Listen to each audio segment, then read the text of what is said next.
There are ultimately two secrets that it's going to require for you to transcend society's broken game plan and learn how to make millions of dollars in real estate. Today, as a team, we're going to break that down. I don't care what department we work in. I want any one of us to know how to be on the phone with the client, look at their file, and know where they're at and know what their next steps look like. 'Cause we're gonna be legends. What we're doing here ain't just scary. It's about to be legendary.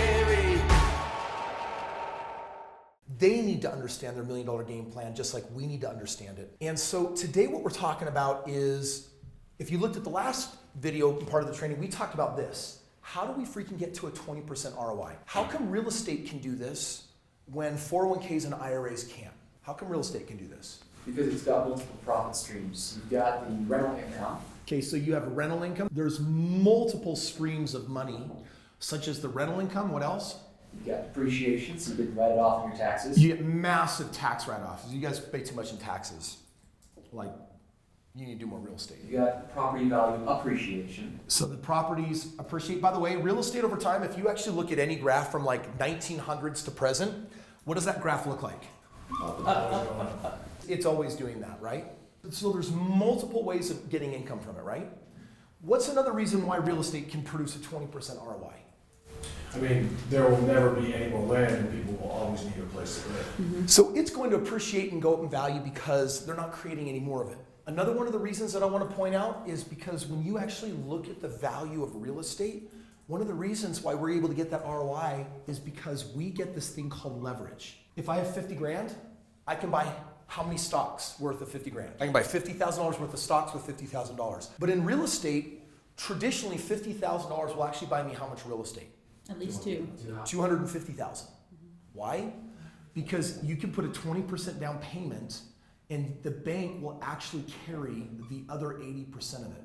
This means that you can take ROIs and you can really bump them up really heavily. We'll look at some examples later today on our performance. But when you look at that really high ROI, if you were to buy the house cash, do you know what happened to your ROI? It would go down, which is good news because most people can't buy a house cash anyway. Why are banks willing to do this and not the same for like stock market or IRA investments? Okay, so really good question. Banks are willing to actually do this for a number of reasons. One, they understand this. They have historical track records. They have actuaries. They know what real estate does. And then real estate is not a stock that can go up and down based on people's feelings. It's a hard asset. It runs on supply and demand of population. In America, as long as people are making babies and as long as immigration laws are positive, we can predict the need of more supply of houses. And that will continue driving the price up, and it'll mean that there's always a need for it. Guys, when the stock market tanks, every 8 to 10 years, statistically, the stock market will tank. And it tanks because people lose confidence. It'll take 3 years for it to recover. When Tesla or Google or Microsoft takes a 30% hit in a stock value, do you really think that it's because that company is worth 30% less?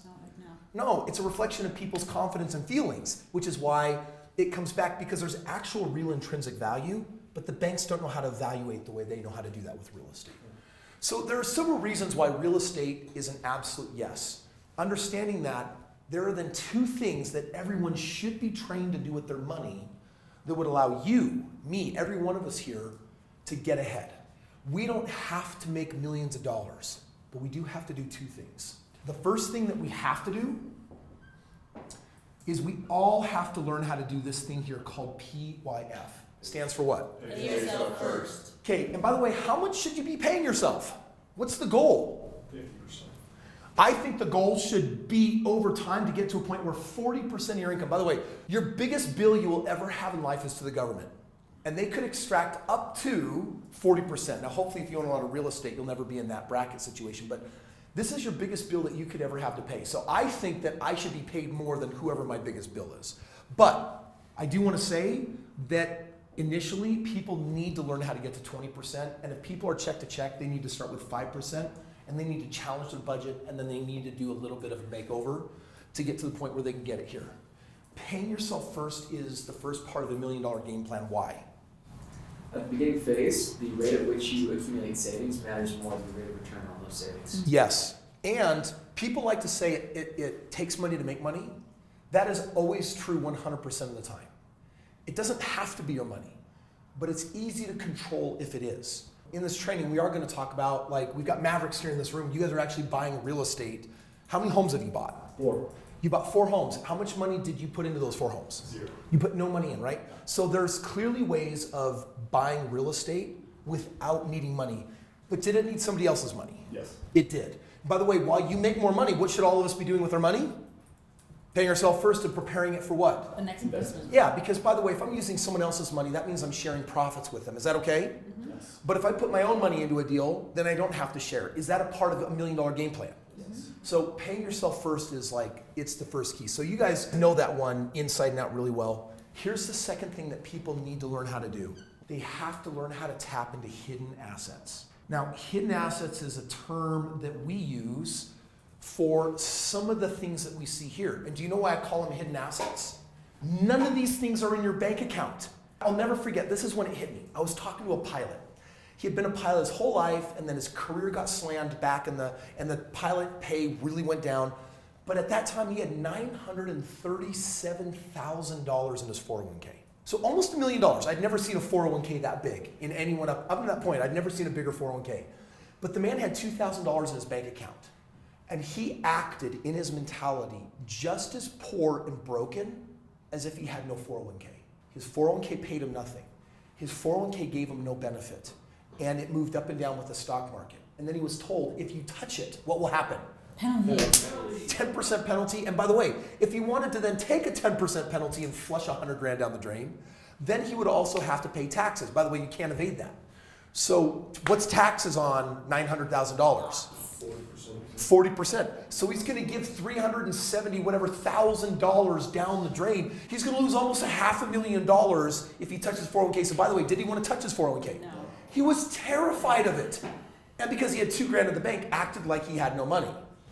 Something I learned from Rob Gill recently is that 401ks are tax deferred, which means that eventually you pay it. Everyone You'll have to pay it eventually. anyway. Yeah, and just to be clear, paying taxes for me isn't bad. Like, I believe wholeheartedly in paying the goose that lays the golden egg. It is so easy in our day and age to make money. It is so easy to control our financial destiny. Anyone who's not is simply not acting on education that's available. It is so easy for us to actually get ahead financially. So I love paying my taxes. I support roads and hospitals and law enforcement and all sorts of good things by doing that. Don't get me wrong, I will do everything in my power to reduce my taxable liability, but whatever I'm due at the end of the day, I'm gonna pay. So, hidden assets. People have money in a 401k, but they don't act like it because they don't know that they can actually spend it. We'll talk about that today. IRAs, stock market, home equity. They're stuck in an accumulation plan that says, pay off my house, pay off my house. They don't realize that they're screwed if they focus on that. The time to pay off a house is when you have enough residual income that you can afford to pay off a house. Because again, what would you rather have? $1 million or $8,000 every month growing at 10% for the rest of your life. You can budget a lifestyle on $8,000. You cannot budget a lifestyle on $1 million. You try to budget a lifestyle on $1 million, you're going to buy this paid off house, and then you're going to buy this boat, you're going to buy this thing, you're going to have little left in the bank, none of it produces a residual, and you will lose it and consume it in time. Because we need an active income to survive. Hence, learn how to control your active income and set money aside, and then whatever assets you do have. In fact, do you guys know how many total hidden assets there are? There are 10 hidden assets that we're going to go over in great depth today. And by the way, do they have to be your hidden assets? No. By the way, there are trillions of dollars in this country alone of these hidden assets that people are unhappy with producing this 5% garbage saying, show me a better way. How many of you could be the ambassadors of showing a better way? That's what we teach people how to do. If you can get a handle on these two things, and coming up next, I'm going to really dive into how do you do this. But if you can be disciplined to save money, and then if you can get those hidden assets going from low yields to high yields like real estate with the benefits that we've talked about, then you have the ability to go somewhere and absolutely crush it.